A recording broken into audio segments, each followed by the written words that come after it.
In 2006, I spent a great deal of my life in an 8x8 locked metal box.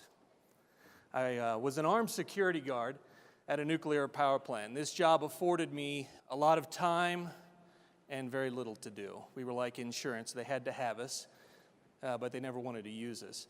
And what this time gave me was time to read, and I took advantage of that. In 2006, I actually set a goal of reading 100 books in a year. And I accomplished that goal in early December, and immediately set another goal of never doing anything that stupid again.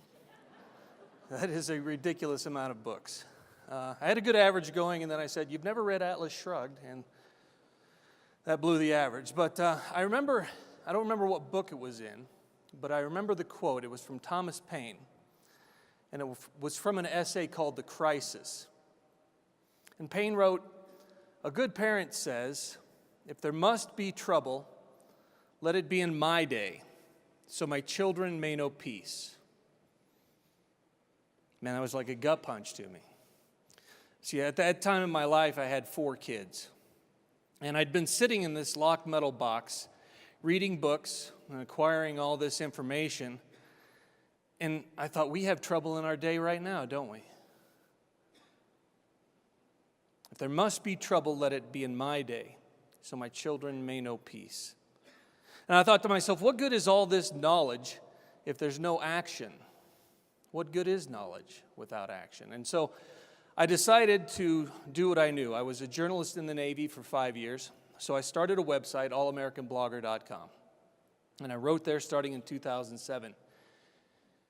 And in 2012, the Heritage Foundation and the Franklin Center awarded me their first Breitbart Blogger Award, which was an unexpected honor. A couple of years after that, I took a look around my home state of Missouri, and I saw that no one was writing about politics on a state level from a center-right perspective. So I started the Missouri Torch, and that quickly became one of the most widely read conservative political blogs in the state. And today, I'm the strategic director for the Americans for Prosperity Foundation's Grassroots Leadership Academy, which has me training activists in different states across the country, including Colorado. But I never lost that feeling that if there must be trouble, let it be in my day, so my children may know peace. And it's even more important to me today, because today I have 8 kids. Settle down. It's okay. I always say 8 kids, and then when I see that look in their eyes, I say, "So far." I have a boy named Silas. He's about this tall. He's 6 years old now. He's got curly brown hair and blue eyes that would look big on a cow. And he has dug a hole in my front yard for no apparent reason whatsoever. I walked out there the other day, and he had the neighbor kid sitting in the hole. The hole was filled with water, and he was standing over it with a clipboard like he's taking water displacement measurements, and I don't even want to know what's going on. I want you to imagine my boy Silas, and when he digs in this hole, that's where he's at. That's his whole world. He's digging away in this hole right here, and he doesn't notice this big dog walk into the yard over here. Now, we've all seen dogs like this around our neighborhoods, right? Dogs that get in fights with other dogs that chase bigger kids. They're mean and they're angry. And you could see that this dog has his eye on my son and means to do him harm. And there's absolutely no question that without hesitation, I step into that breach, right? I get between my son and a clear and present danger. And I don't know what that dog will do to me. That dog may turn on me. That dog may run away, but I don't hesitate. And I would wager that most of the people in this room would step into that same breach to protect my child. My question to you is, why is it any different when it's Silas here and socialism here?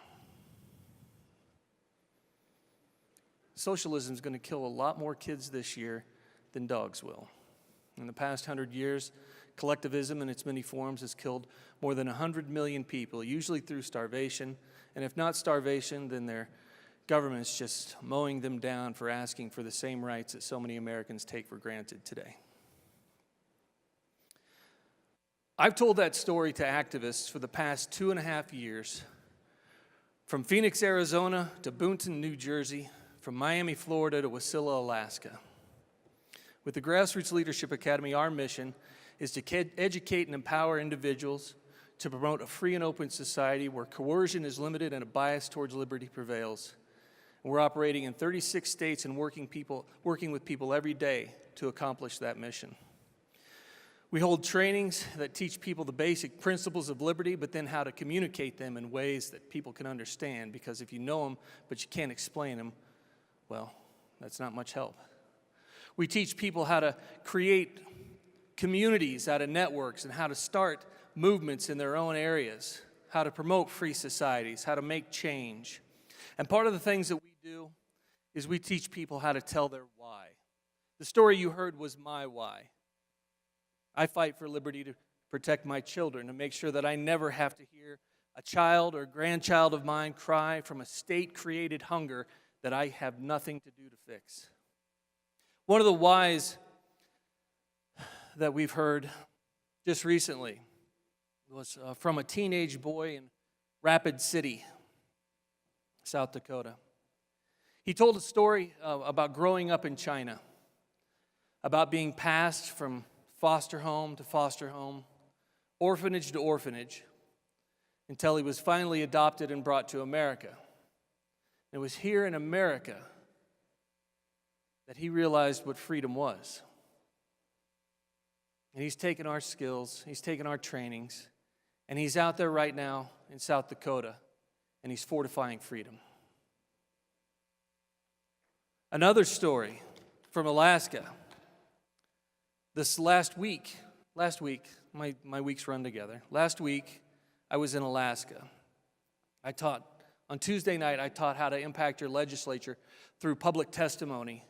On Wednesday, let me get that straight. Wednesday, I taught that. Thursday, I taught how to motivate your friends and neighbors by telling your story. And on Friday and Saturday, we spent 10 hours and more, probably 11 hours, on two of the most beautiful Alaska days I've ever seen inside, learning the skills to make change. And all 4 days, there was a man there. And I talked to him one day, and he said to me, I was talking to some friends of mine, Duane, and they said that they were thinking about giving up on the freedom movement. And I nodded, because we've all got friends like that, right? We've all got people who are just tired. And I said to him, well, what'd you say to him? He said, I looked at them, and I said, you know, my grandmother fought for our civil rights back in the 1960s. And while she was fighting for civil rights, she received a personal handwritten letter from the Grand Dragon of the Ku Klux Klan in South Carolina, threatening her life if she didn't stop what she was doing. I looked at my friends and I said, who's threatening our lives? There's nobody threatening our lives, so why are you giving up? Now's not the time to give up. He's out there fortifying freedom right now.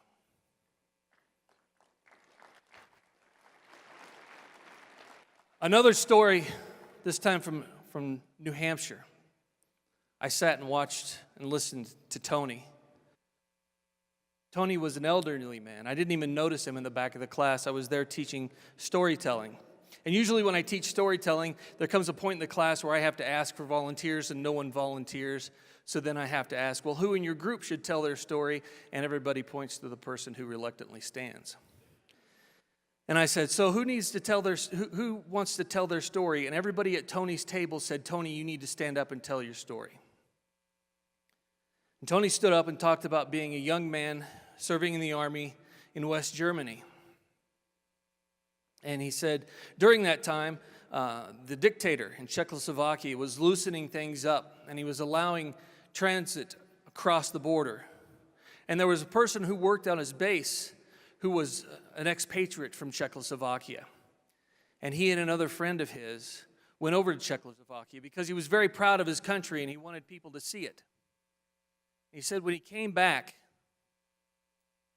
he said it was the same thing everywhere they went.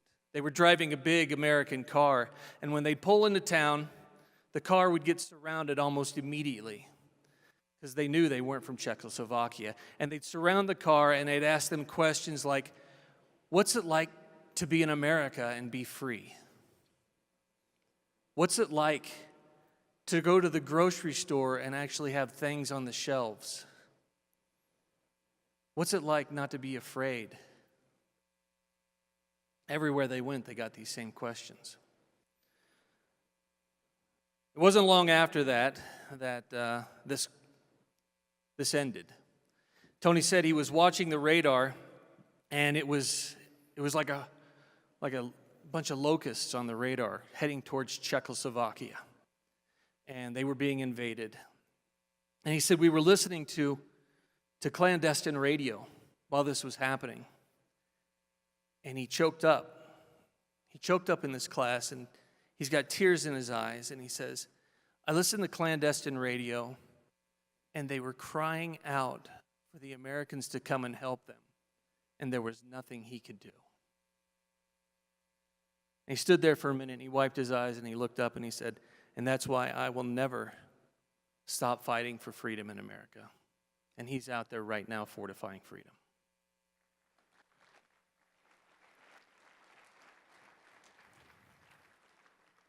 So I want to leave you with this. Many of you today heard a lot of good speakers, maybe learned a few things. And many of you tomorrow will hear a lot of good speakers, perhaps at room 502, starting at 10:45. You can come and hear how to make the moral case for capitalism, which, as we know, we need to be able to do. My challenge to you is, what are you going to do with it all? Because what good is knowledge if there's no action? We can sit and we can listen to speeches, and we can sit and we can listen to breakout sessions, but if we do nothing with it, how are we fortifying freedom? What good is knowledge if there's no action? I will be here all day tomorrow, and if any of you want to come and talk to me about setting something up or getting some classes, I'm happy to talk with you, because this isn't about you or me. It's about my 8 kids at home. It's about all our kids and grandchildren at home. It's about fortifying their freedom. Thank you.